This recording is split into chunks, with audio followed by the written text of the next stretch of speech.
Zaki Hassan is your host on this most epic journey through pop culture's past. Hold on to your butts. This is Nostalgia Theater. Brought to you by the Movie Film Podcast.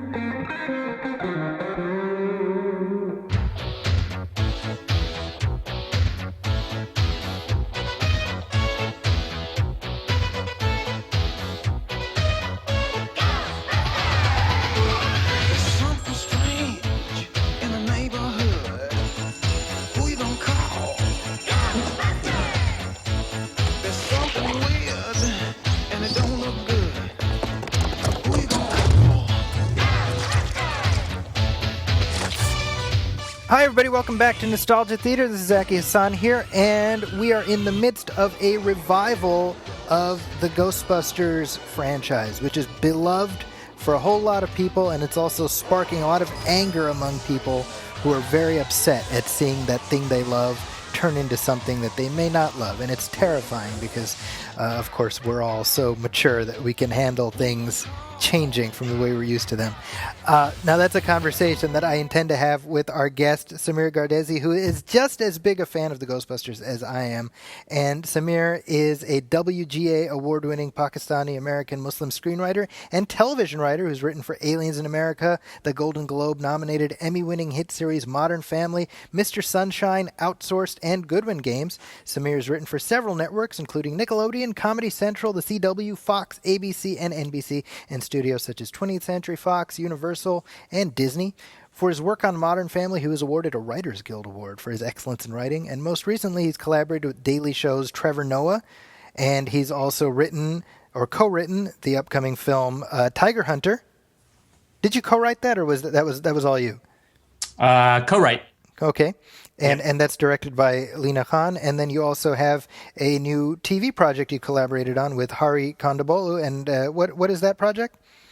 So right now it's just an untitled project, but it's going to be set up at True TV. So stay tuned. And they're looking to shoot that, I believe, in fall. So fun stuff happening. But I guess the biggest project of them all is the baby that's due any minute now. That's crazy. Yeah, I knew that you guys were due, so I was like, well, by the time the Ghostbusters movie comes out, you're going to be swamped. You're going to be up to your elbows in poopy diapers. So yeah. I was like, let me record now, and I'll bank it, and then we can drop it next month when the movie comes out.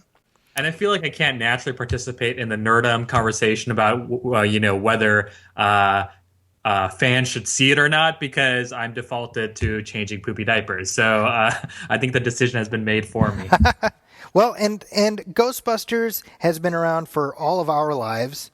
And, of course, it started with the 1984 movie, although before the 1984 movie, it was a little-seen live-action TV show from Filmation, which nobody remembers, starring a guy in a gorilla suit. Yep.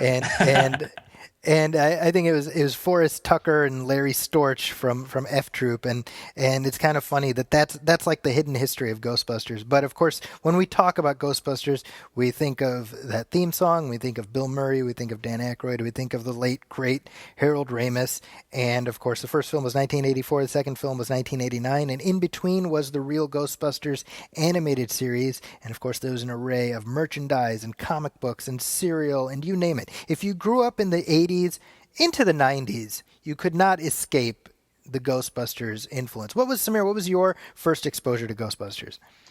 Oh, the cartoon series, for sure.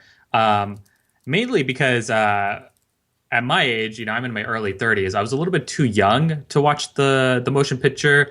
And so that came into my life a little later. So it was definitely the 1986 Real Ghostbusters cartoon series where I first got my taste. And had you heard of Ghostbusters before you saw the cartoon? Yeah, I think so. I had older friends, and of course, just recognizing the logo. So it was definitely in the ether. I knew about it, but I had never watched it. And at that age, I didn't really care to watch live action. So it was all about watching cartoons to begin with. So I always associated my Ghostbusters experience with the cartoon first. So and I don't know if you had this experience, but for me, I remember being aware of the existence of the cartoon show, and then I tuned in, and I think it was at the time it was only for the first season. It was airing on ABC's on Saturday mornings. I didn't know that, but on weekday afternoons during that same time, Filmation had an animated version of their Ghostbusters. Which and being a kid, I think I would have been like 6 or 7. I had no idea that there was different tiers of Ghostbusters and officialness. And so now back to Ghostbusters, and I sit down all excited, and then there's these guys who look like nobody I've ever seen, and there's a monkey, and there's this talking skeleton, and I'm like, what in the holy hell is this? And so I love that that's technically the real Ghostbusters, but the real Ghostbusters cartoon is, in fact, the fake Ghostbusters, if you follow the timeline. Yeah, it was so botched in so many different ways. Because I remember I was a kid that would, circle the shows I'm going to watch for the week on the TV guide.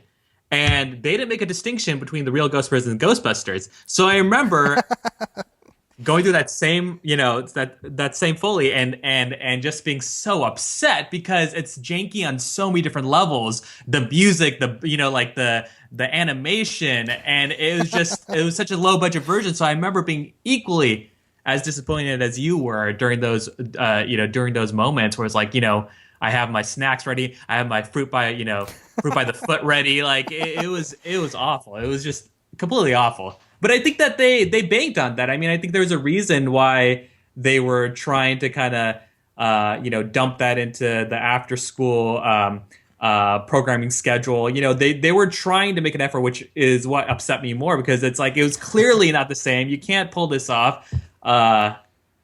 It brings up a lot of awful memories. A lot of rage bubbling up. A lot of rage.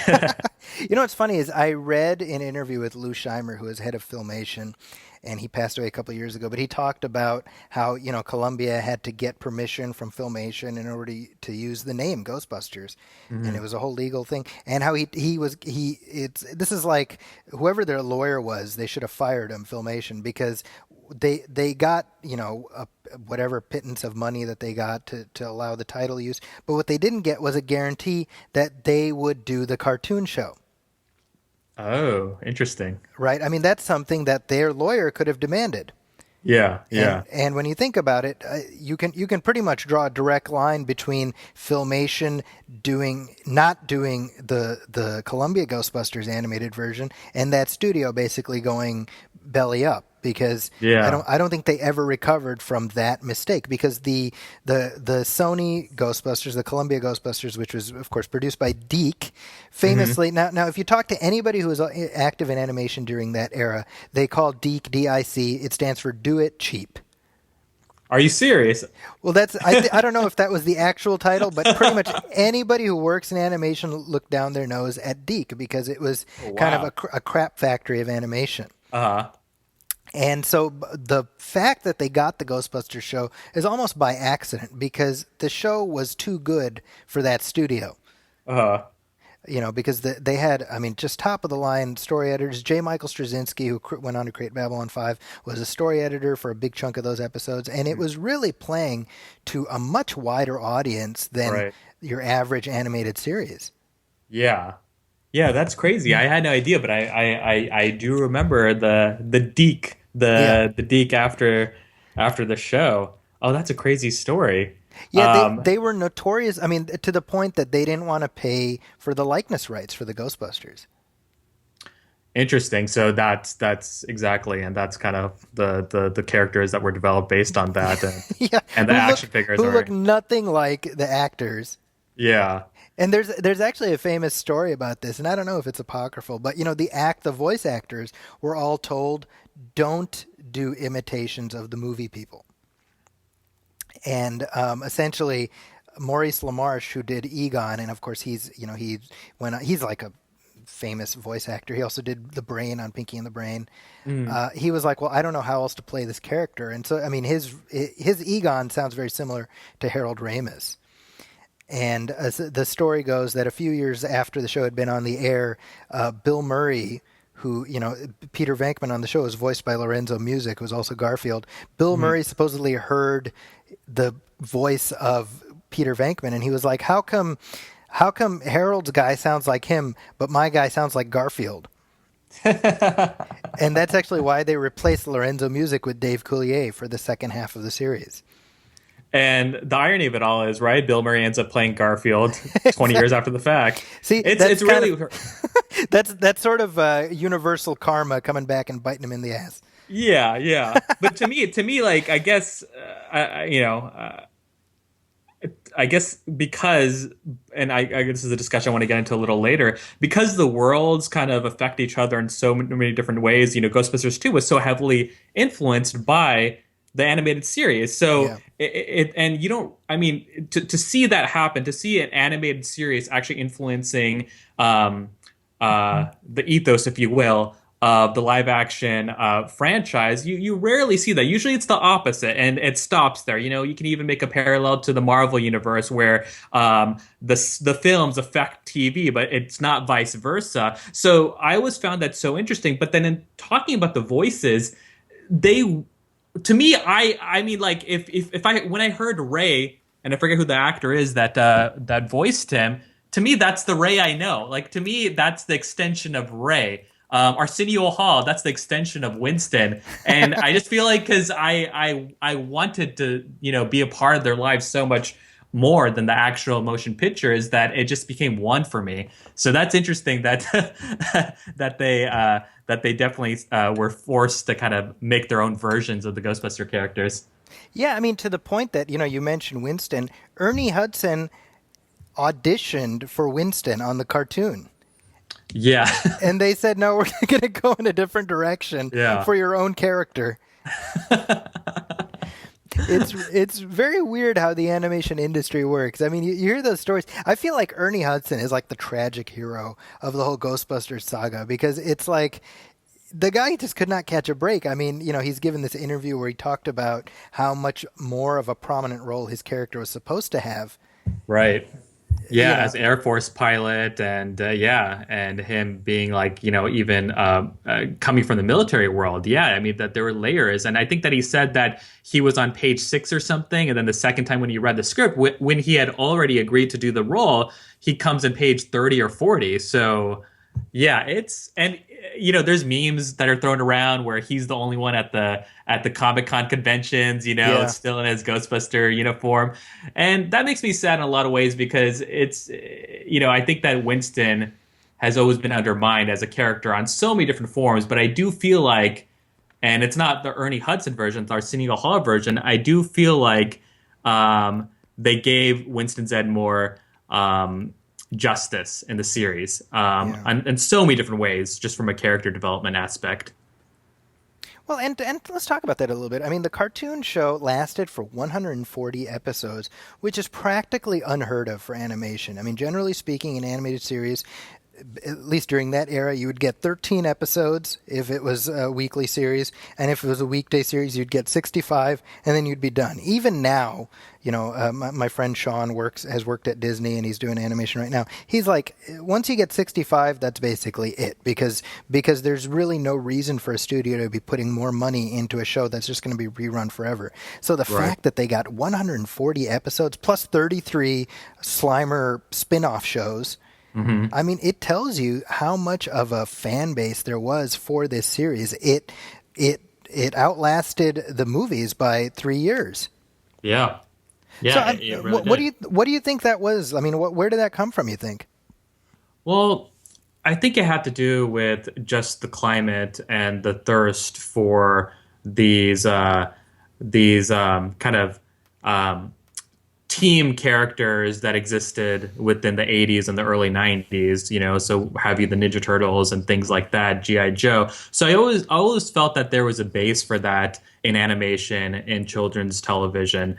But of course, I think that the secondary aspect of it was that it was just a well-done show. And just like the movies, I think that it was entertaining for kids, but also entertaining for adults. And I think that came with the writing. We we were able to get so much deeper into the characters' lives and understand their backstories, understand, why the reason they became Ghostbusters. So we got their Genesis stories. So because there was such a rich world, and I think the credit goes to J. Michael Straczynski for a lot of that, I think that it was able to sustain and never felt forced until, Slimer and the Real Ghostbusters. But we can get into that later. But definitely the first run, the first 2 seasons before it started getting a little bit more childish. And I think by then, I don't know whether J. Michael Straczynski was the story editor at that point. But for the first solid 2 years, it was definitely a transformative show.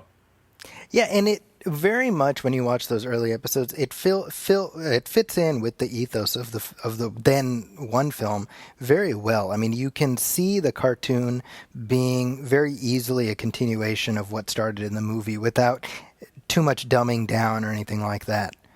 Right, and the original pilot for the show was just that. It was just continuing the story. They come back after defeating, Stay Puft. They're covered with, all the marshmallow cream, and they're, just going back to the fire station as if, it's just another day. So for sure, there was much thought into it, and they wanted to make a continuation as opposed to a rebirth, if you will. Yeah, which I think is that was a smart play because, I mean, again, it's the film was this cultural phenomenon. I mean, I remember I was in Saudi Arabia at the time. I was, I was probably about 5, and the hype had reached there, where people in 5th grade in Saudi Arabia were wearing Ghostbusters shirts, and I mean that's a measure of just what a big footprint this had, and it's almost like, in hindsight, it's almost like why? You know what I mean? Like because it's such a great film and everything, but like you're kind of like, what was it about this that just kind of lit the fuse the way it did? But I mean, it was what it was. Yeah. And again, I think it goes back to just this idea of being every genre in one and affecting people of all demographics and all age groups. So yeah, I mean, I think that it just hit the sweet spot. I think timing had to do with it. There was no other movie like that during that time. And, I think that it was also one of the pioneers. And, I think it gave Ninja Turtles a leg up to be able to even be considered a genre of having 4 characters that have different colors and different personalities. I think that Ninja Turtles, to a certain extent, as a transition into the television show from the comics, it was like it became more character building, and I think that Ghostbusters from the very beginning kind of set the pavement for that, where you have the smart guy, you have the heart of the team, you have the leader, you have the guy that is the everyday person, and there is something to that, in terms of any type of ensemble film or television show where we just enjoy that. The Heist movie is a great example where we see that, in present time. Like, you want to have the brainiac guy, you want to have, the person that's the con man. Like, there's things about that just resonate with us. Fast and Furious, I think it probably has monopolized on that the most, as it transitioned from drag a race car drag street movie into more of a heist movie. Into now it's just a showcase for Vin Diesel and his glorious bald head. It's crazy to me that they're doing 3 more of those. That there's going to be 10 Fast and Furious movies.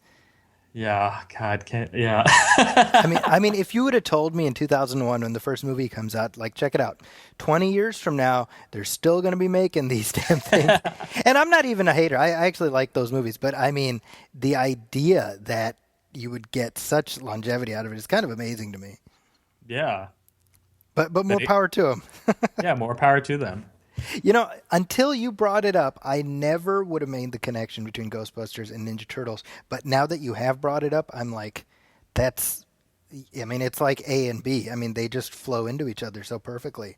Yeah, and sadly, one was able to, it's like basically Alien Resurrection, when the Queen alien spawns the human alien hybrid, and the human alien hybrid kills the Queen. I think that's exactly what happened. And I'm hating myself that I used the Alien Resurrection. I was going to applaud you for that. That's impressive. Yeah. yeah, I mean, like, if I'm sure you've seen it, but the tester pilot, where it showed the Ghostbusters all in the same uniform, and the note from the network was that kids are not going to get this. How do we merchandise this? We need to see colors. We need to see people being able to differentiate the characters in a larger way. And you got the pale colors, right? You got the light blue, you got the brown, you got the tan. And when we see Ninja Turtles, we got the bright red, we got the bright blue, the purple, orange. So yeah, for sure. I think that it had a lot to do with the network saying, like, look, like how can we make this a product a child will see in Toys R Us and say, hey, I want to buy this one because this is the person that I am. And we see the same thing with preteen audiences and teenage girls when we look at boy bands, right? It's like, hey, no, this person is the this and this person is the that. And I think that kind of magnified during this era in the 80s where television shows to a certain extent animation children's shows only existed for the action figures. And that's a big thing that people don't realize is that, yeah, Ghostbusters, G.I. Joe, Ninja Turtles had a platform that existed prior, but a lot of these shows were just made for the action figures. Street Sharks, what else? I mean, like Bucky O'Hare, like these things. Actually, that might have been a comic. That was a comic, yeah. That was created by Larry Hama, who did G.I. Joe, yeah. Yeah. But He-Man, Transformers. Yeah.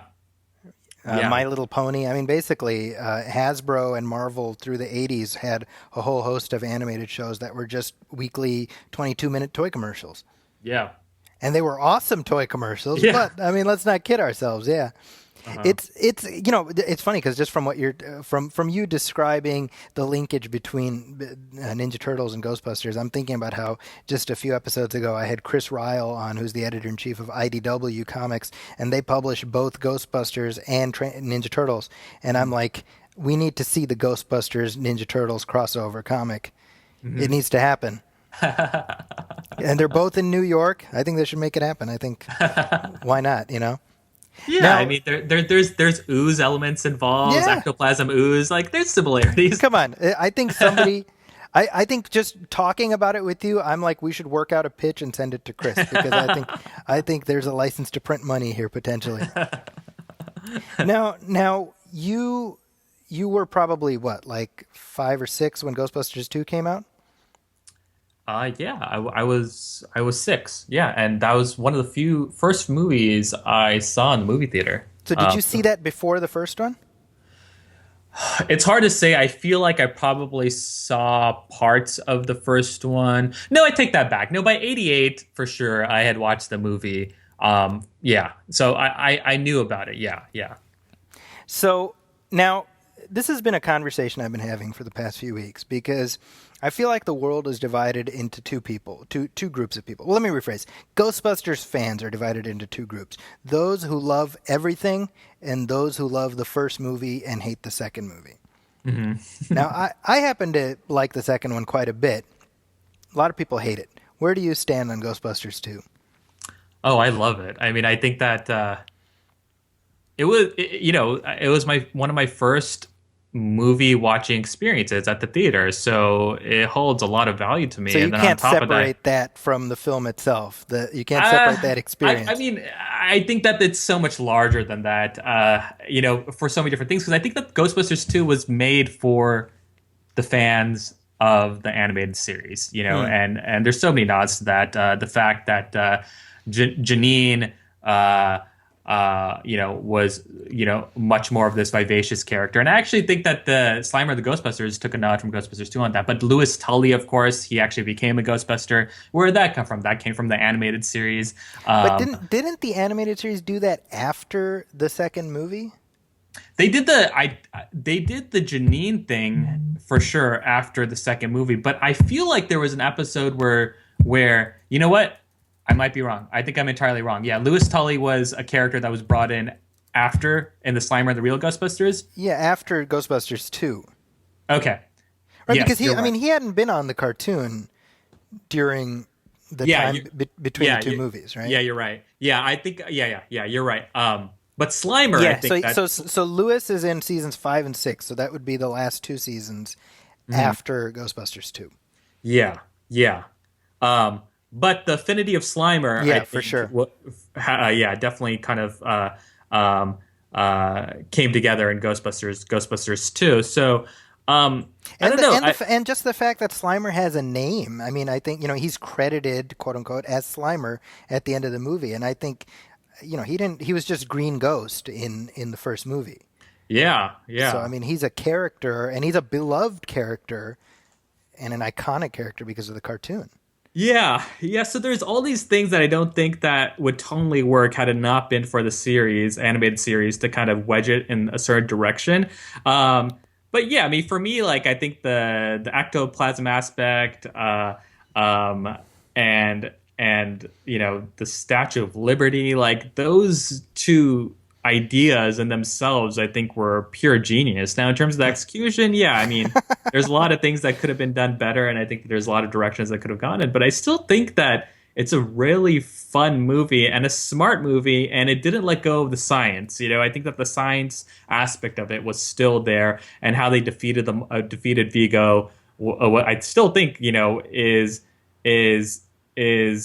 on par with how they defeated Gozer. I think that those big ideas were still there. I just think that they made it probably a little bit more family friendly, which is why a lot of the OG fans probably dismissed it, because I think that you did lose a lot of the edge and a lot of like those sharp, witty jokes throughout. Well, and I mean, I think one of the qualms that people have, when I say people, I include my co-host on my other show, Brian Hall, who's a relative latecomer to Ghostbusters. As weird as it is, he basically escaped being exposed to those films until fairly recently.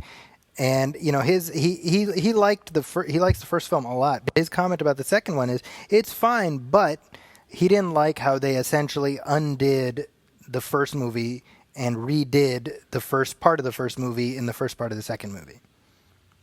You're gonna have to break that down for me. Because in essence, we yeah, I know. I just realized I twisted myself into a pretzel. We get the origin of the Ghostbusters again, and Okay. so we essentially the first half of Ghostbusters 2 is about getting us back to where they Where we were were. at the end of the first one. Mm-hmm. And how that's and you can definitely see that, like, from a storytelling perspective, I'm not sure what the necessity was to sort of have the band broken up at the beginning and having to pull them all back together. I mean, I think for me, our fondness for the characters makes it work, and certainly being a little kid, I never questioned it. But when you watch it now, it's like, yeah, why not just pick up 5 years later and we have a new problem? Like the animated series had primed the pump for this movie to just be, here's another adventure of the Ghostbusters. And so I know for me, it's kind of like the second movie is basically saying, oh, well, the animated series couldn't have happened because look, they've Yeah. actually, you know what I mean? Yeah, that's a solid point. I feel like whenever a studio has to make a sequel, the go-to is always, okay, let's make it bigger. Like, what's the next big thing? And I think that there's always this voice of, well, what if they weren't as great as they were before? And what does that mean? And the prime example I think of that is, Aliens and Alien 3. There was a very obvious direction to go, and it could have been an amazing direction. But I don't know, I always have a twinkle in my eye for the producers, studios, writers, etc., all the creatives that are like, okay, well, what if we don't make it bigger? Because anyone can make it bigger. What if we take a step back? And for me, there was definitely a lure to seeing our team being hated after what had happened, because you think like, oh, they saved the world, they should be praised, they should be gods, but like, no, it's New York, screw you. And I think that was kind of the theme of the movie, is that, hey, like, Ghostbusters are bringing, almost in a weird way, happiness back. And in order for them to bring happiness back, I think it had to have been a very low point where, everyone was miserable. And I don't know, and this might be kind of the geek and nerd of me. Maybe the reason why the ectoplasm was building in the first place was because the Ghostbusters were in a bad place, also emotionally.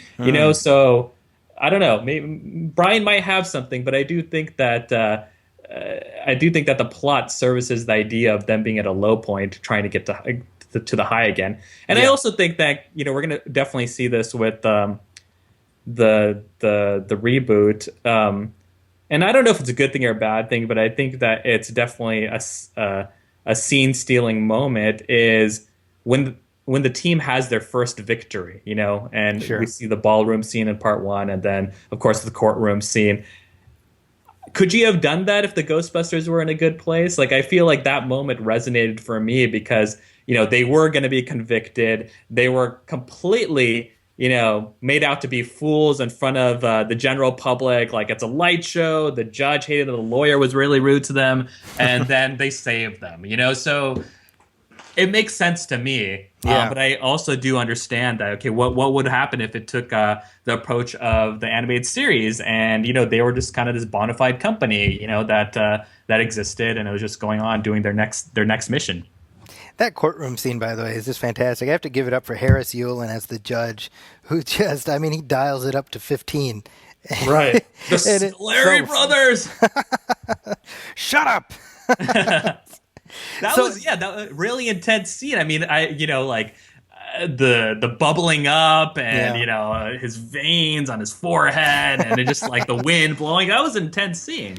Well, and this is sort of the alchemy of these movies, which is, it's so hard to replicate, and it's this tonal tightrope where you're laughing at the humor and the jokes, but you never laugh at the situation. And even when in the first film you have this adorable giant marshmallow man, which you should see it and start laughing, but it's a terrifying moment in the context of the film. That was my favorite thing. I don't know whether it was an interview with Dan Aykroyd, but it was the idea that they wanted to make ghosts. Because this is, mind you, the biggest movie about the supernatural before Ghostbusters was The Exorcist. So Poltergeist maybe, but really The Exorcist. But either one had the vibe of the spiritual, the vibe of the religious, the unholy. And I remember it being said that Ghostbusters wasn't about that. Ghosts were like pests. They were the roaches of New York, and they were the exterminators. And I just think that was a brilliant move because it completely, remits the idea of how we see the paranormal. And I think that Ghostbusters was just able to do that in such a fanciful way. Did you ever find it scary as a kid?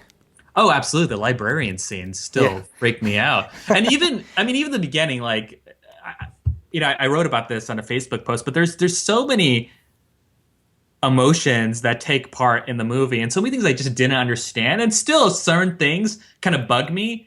And I know it's related to my childhood because I didn't understand those moments back then. I'm still having trouble understanding these moments in the present. But, our introduction to Peter Venkman, right? We see his board burn in hell, Venkman, and like he's being a total dick to that poor guy. And I never understood that as a character. It was like, I wanted all the Ghostbusters to be equally good, but Peter Venkman was your anti-hero in the very beginning, just so you can impress a girl.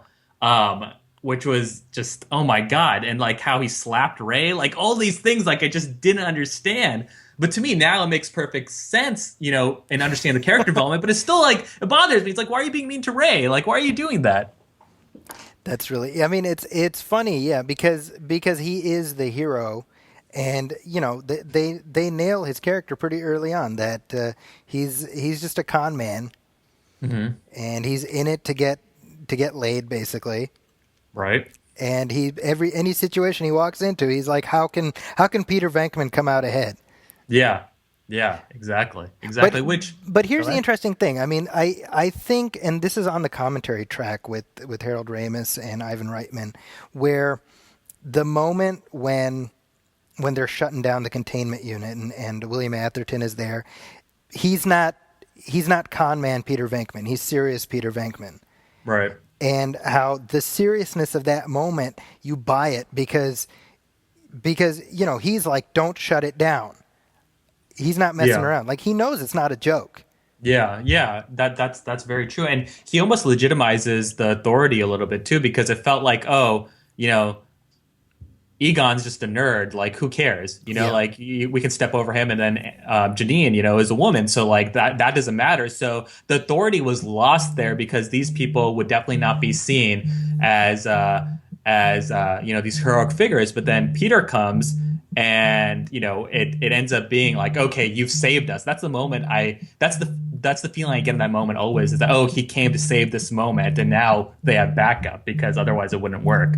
And then poor Louis Tully is just like sniffing everything.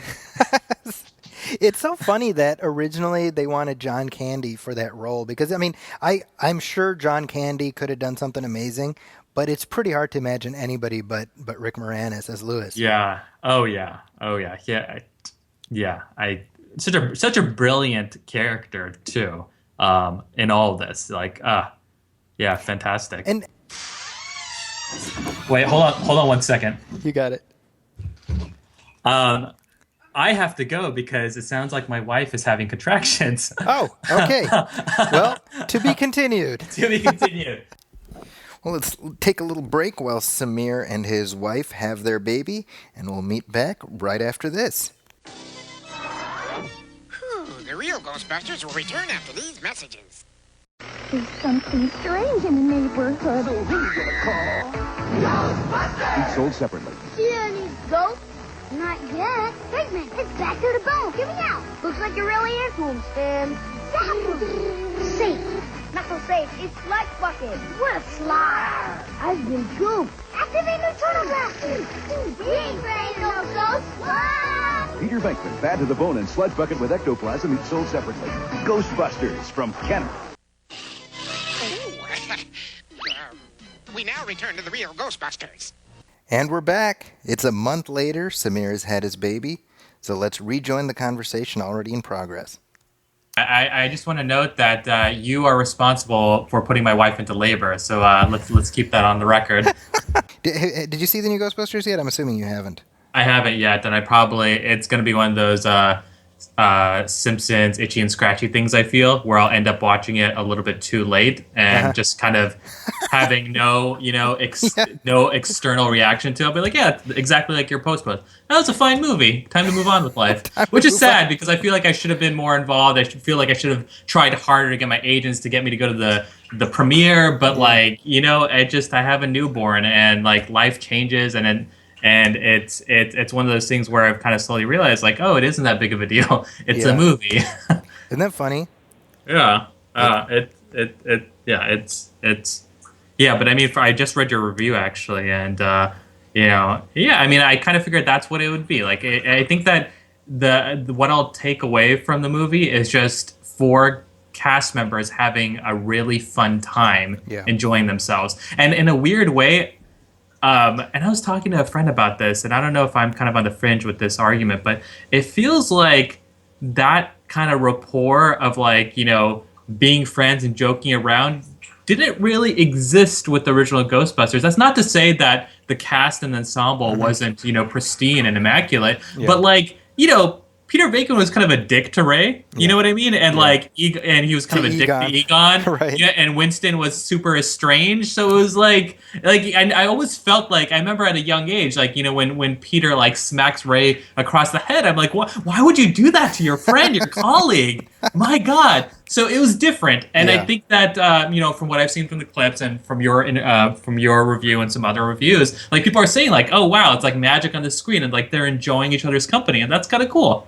Yeah, it's very interesting, because I think the film it's very different and it's very similar, right? So I think in those sort of collision points you sort of see the difference in approaches, and I think what stuck out to me is, I think Paul Feig's concept of comedy is, he tends to envision sort of a comedy world where everybody acts as if they're a character in a comedy movie. Does that make sense? Yeah. And I think that's the distinction. Like when you watch the original film, the situations are basically realistic, and really it's Really, it's Venkman who kind of is he kind of hangs a lampshade on the stuff that we want to laugh at. Right. I think Right. in this it's like the Heat where the beyond just even the main characters, there's a level of banter that everybody has that makes it seem like, oh, we know we're in a movie. Right. Yeah. And I don't say that as a bad thing or a good thing. I just, as an observation, I think that's Paul Feig's approach. Yeah. You know.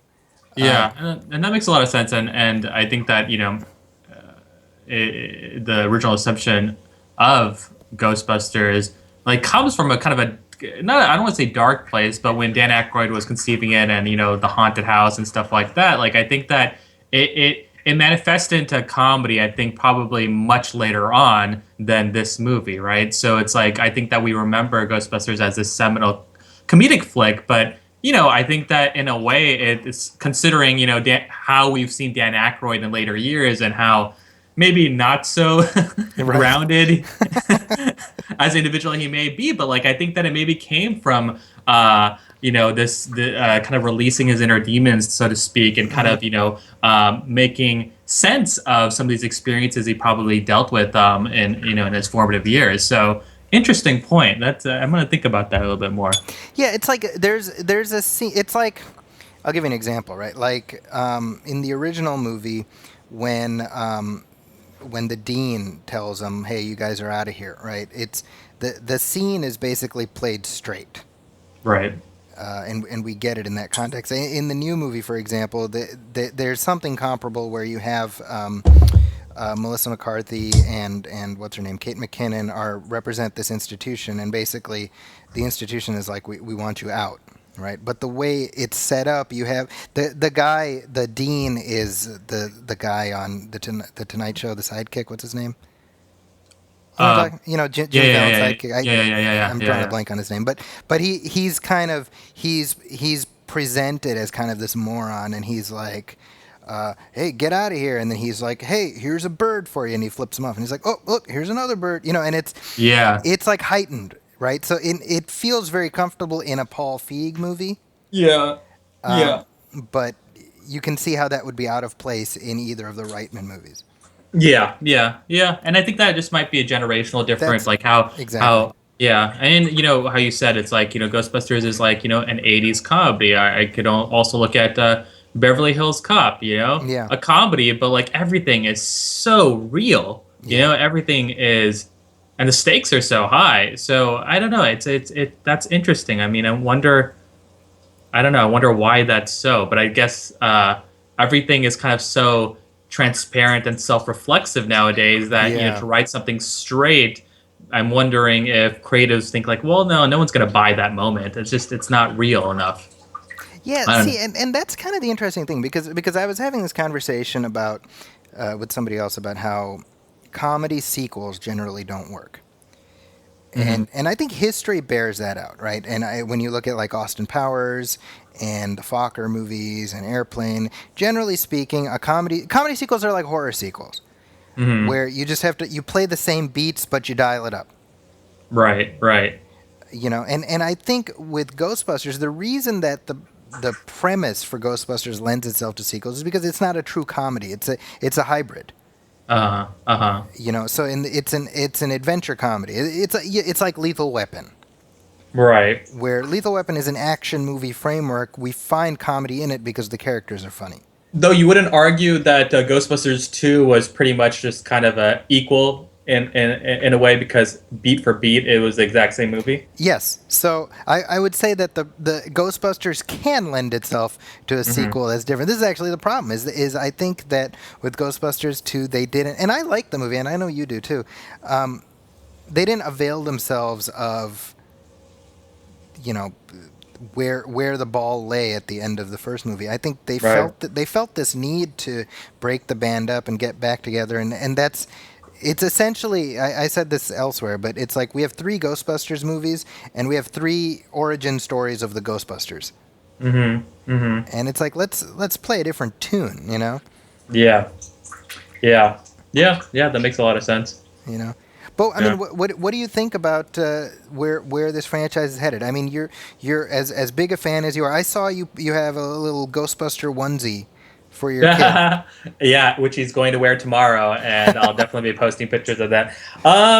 It's hard to say because I think that this is what I think that's happening to Ghostbusters, and it's a good thing and a bad thing. And I'll use Ninja Turtles as kind of the paradigm. So with the advent of this new Ghostbusters animated movie coming out, and then with this new Ghostbusters Ecto Force series, which is set, in the future, I think that maybe Sony's kind of scratching their heads and thinking like, why didn't we, make more of a meal of this Ghostbusters franchise? Like, why did we just let it sit on a shelf where an incarnation kind of spring up every decade or so? Whereas Ninja Turtles, it's like every 2 years, hey, a new Ninja Turtles, and everyone kind of buys into it. So I'm seeing that model now a little bit more, where regardless of how people are reacting, I'm talking about the purists, if you will. I think that you're going to see a lot more Ghostbusters in the years to come. But they sat and waited for Bill Murray to ask them to the prom. Yeah, basically. Right? And it seems like prom night was very lackluster based on your review. So it's like after all that, it's like the cameo. It doesn't seem like it's anything, Yeah. like it's neither here nor there. It really that's the word. Like for his cameos in other movies have been much more stellar. Like Adventureland would probably be a better Ghostbusters nod than anything else. Zombieland. Zombieland, sorry, yeah. Yeah, it's in fact I would say that for all and in the new film and probably by the time people are listening to this they'll have seen it, but basically every main actor in the original film makes a little appearance except for Rick Moranis, and almost to the one every single cameo, I was like, all right, okay, just get on with it, Right, yeah. And weirdly enough, the cameo that got the biggest applause was Ernie Hudson. Really? And that kind of made me happy. I was like, well, that's nice. I'm glad. I'm glad. And I actually think because I think the Ernie Hudson one feels the least forced. The rest, Dan Aykroyd shows up and they're like, we need your help. There's these ghosts. And he says, I ain't afraid no ghost. And I'm like, oh God. Like, again, it's like they pause the movie and they look at us in the audience and they want our approval. Right. They're like, huh? Yeah, no? yeah, Okay, yeah. And that's really like when a movie like this, an enterprise like this, it hinges on do we buy the premise or are we kind of tossing tomatoes at the premise? And that's why I don't like it when we call attention to the artifice of the fact that we're watching a film. I agree, and I think that probably goes back to Feig's way of interpreting the comedic world, and just kind of what the platform was always going to be. Like, I just think that tends to be his beat. So I think that in thinking about where the franchise is going and what this movie can eventually lead to. I mean, it just seems like it's gonna kind of drift away and become its own, which I think is probably what needs to happen. And I think that this movie is probably the stutter step to allow it to kind of breathe and become something much bigger. Because I watched the original series, and now I'm going to the animated portion of the franchise, and then Extreme Ghostbusters was a really big deal for me, and I thought it was really good. I remember recording it on VCR because it came at like 8:30 and I had to go to school at 8 o'clock, and I was a little bit too old to watch cartoons at that point. I remember I was in, I don't know, maybe middle school or like 8th grade or 9th grade, and I think that it was just, and this is sad to say because this is not a unique point of view by any means, but it's like, oh hey, it's catering to this new audience that sees content in a different way, that has entirely different shared childhood experience that I have no place to even speak in. So that's what I'm seeing. I mean, it's almost like letting go, and hopefully my kid will be able to enjoy some of these new incarnations of the Ghostbusters, where I can just kind of sit back and say, okay, I had my run, and throw in the towel, because I don't see it as anything nostalgic. I'd love for you to talk about that. I mean, what do you think about this sort of the ghost bros, as I call them, who've been just pitching a fit for years now. Once it was announced that we had girls playing Ghostbusters.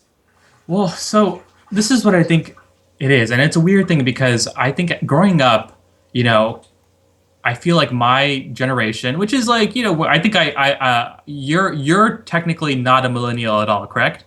Well, I'm 79, right? So what does that So make me? okay, so you're Generation X, and so okay. I'm one of the oldest millennials, and like, which is weird because I have nothing in common with any of the millennials, but I grew up on '80s movies, but I didn't go to the movie theater to watch them. Whereas I'm sure you had a handful of movies that you actually watched in the theater, like the '80s classics. My generation wasn't MTV. I don't remember that too much. Mine was like Nickelodeon, like when Nickelodeon started doing original animation. So I'm in this kind of middle territory when it comes to generations, and I get it because growing up I didn't have. I felt like everything that we experienced was always kind of this cult phenomenon, like something that, was never meant to be mainstream, something that was always like, built on this pivotal, pivotal mountain of 80s cinema. And so now that we're all kind of in our 30s and have, kind of capital power, so to speak, it's it's a weird thing because we're the consumer base now. And I don't even know what to do with that information because now everything is at my fingertips. Literally everything is being recreated, and it's fantastic because I think that's what the whole entire point of this is. It's like the executives behind the scenes are my age. They're the ones that are saying like, "Hey, why don't we bring this back?" It's not coming from anything else, and so it's weird because on one hand, I'm like, "Oh, great!" Like those small things that never got the exposure that they should have, or the ones that got second chances, are finally coming to the forefront. But at the same time, it's like, well, like. Why? Why? And so when I think about the Ghost Head Bros, they're just, they're 30-year-old guys that have internet as the platform, that have, this consumership base, that, you know what I mean? It's like they want to buy the next toy. And unfortunately, this next toy, which comes in the form of all-female cast Ghostbusters, isn't the toy that they wanted to buy. So it's all I see it as is just kind of this very time thing where this generation is our generation is the loudest now when it comes to deciding what's going to become, the next thing. And also, what comes with that is a lot of criticism as well. That's all I think it is. Like, I don't think that there's like, this unique thing about it that people are saying like, oh, well, Ghostbusters is like,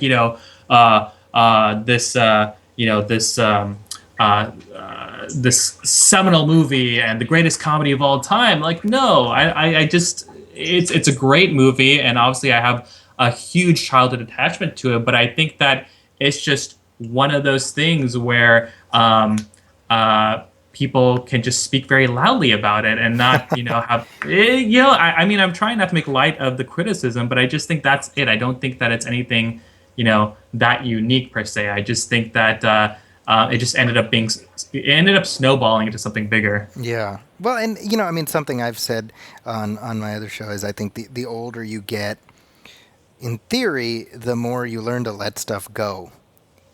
And you prioritize things a little bit. And so for me, it's kind of like my perspective on this all along has been, well, I would have preferred that they found a way to make this a continuation and keep those other movies in some kind of context.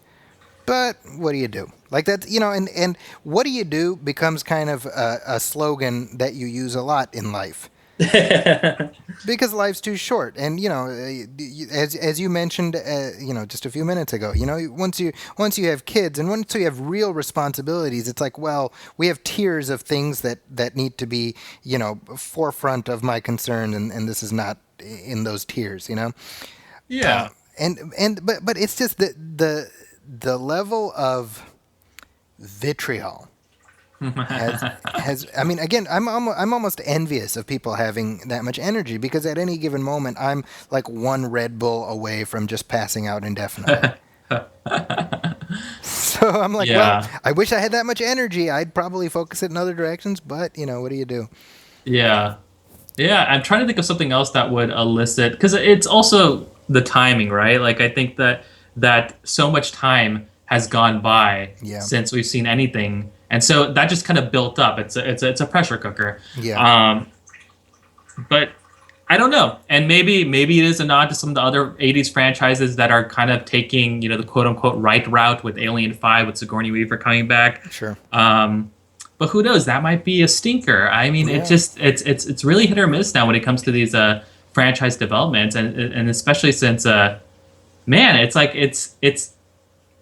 I don't know how to explain it, but it's just, I go back to the 90s when sequels felt like something else to me. I don't know how to describe it, but I love sequels because for me, it was like, wow, I get to meet these characters again. And Alien Resurrection was like, that was 97, I believe. 97, and fall of 97, Fall of 97. And that was kind of the first time I was able to watch a rated R movie on my own, I want to say. And it was something where I had enough knowledge of the previous installments of the film where I was like, okay, there's anticipation. I remember that very distinctly. There was anticipation to watch a sequel. For everything else, I watched things out of order.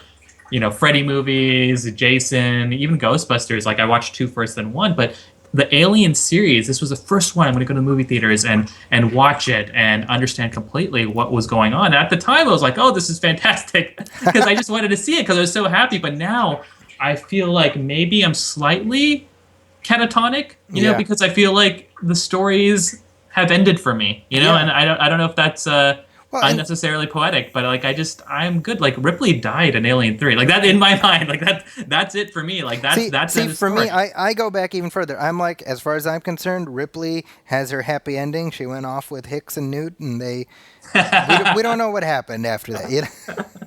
It's funny because Alien Resurrection, I remember that was supposed to be the movie that fixed Alien 3. Oh yeah. So I remember just the crushing disappointment of A, Alien 3, and B, Alien Resurrection, and then being like, okay, you know what? I'm not going to look forward to sequels anymore because Yeah, though I'm an Alien 3 fan. You know this about me. I will fight for Alien 3. See, I think what I've said elsewhere is I think it's a fantastic window into David Fincher's philosophy and filmmaking style. I think it's an odd fit with those other films. Fair enough. But that will have to be a separate episode of Nostalgia Theater. We'll come on and we will just. I think I would love to actually get into this some more, but I know we're up against the clock. So I've had a blast reminiscing about the Ghostbusters franchise with you. When I knew I was going to be talking about this series, I was like, well, you're the biggest fan I know other than me, so I wanted to make sure that we had some breathing room, and I hope you do enjoy the new movie when you get a chance to see it. Yeah, I think I will enjoy it, and I think that if folks are listening and looking for kind of the umbrella big picture point of all this, it's like it's good to let things go, and it's good to end things, and I feel like my greatest appreciation is when a story is told well and it ends well, and we move on. And maybe this will just hopefully be a new call for more original ideas and some of the ghost head bros that are complaining, like, hey, you probably have a laptop because you're commenting a lot and you're very prolific in typing. Yeah, start writing. Come up with a story. Like, we need new stories. That's it. Like, we just need new stories, new interesting stories. And just as a corollary to what you're saying, I think that there's a separate kind of joy that can be had from vicariously experiencing other people's joy. Yeah. And I look forward to that. Yeah, and I mean, I think that there's a brand new generation of fans that are going to glom onto this movie and find as much happiness from it, and I think that's awesome. I'm really looking forward to seeing what happens with these future generations. Definitely. Now, if people want to reach out to you, I know you have a Twitter presence. Do you want to go ahead and give that a shout out? Yeah, just my name at Samir Gardezi. I have a website also, SamirGardezi.com. Feel free to hit me up, tweet at me. My email is on my website as well. I'm good about responding back. So I would love to continue the conversation. Great. Well, thanks, Samir. Thanks for coming on Nostalgia Theater. Thank you. All right, and as we wrap up this episode, really quickly, I wanted to share a new review that's up on iTunes for this show, and this is by Klaus's Cousin. I just added this podcast to my subscriptions. Absolutely loved the Batman on Film and IDW comics episode. Entertaining, in-depth and intelligent conversations / interviews with no commercials. Well, we had one commercial in this episode, so full disclosure. It's a great showcase for all things pop culture, past and present. Love it. Well, thank you so much for that, Klaus's cousin. And if you are in the mood to write a review, please do hit up iTunes or Stitcher Radio or Google Play or wherever you find and download podcasts. Leave us a review, leave us a star rating, anything that lets people know what you think of the show. Every little bit helps, every number helps, so please do make that happen. And if you want to reach out and send your comments, go ahead and email us at moviefilmpodcast@gmail.com. You can also hit like on our Facebook page, facebook.com/moviefilmpodcast. You can find me on Twitter at Zacky's Corner, that's ZAKIS Corner. That's also my website, zackyscorner.com. You can find me also at the Huffington Post, where my movie reviews go up regularly, as does this show, as does the Movie Film Show. And we'll be back in just a few weeks with another great episode of this show. I think you're going to like the interview I have lined up for that one. So with that, this has been Nostalgia Theater. Thanks for listening.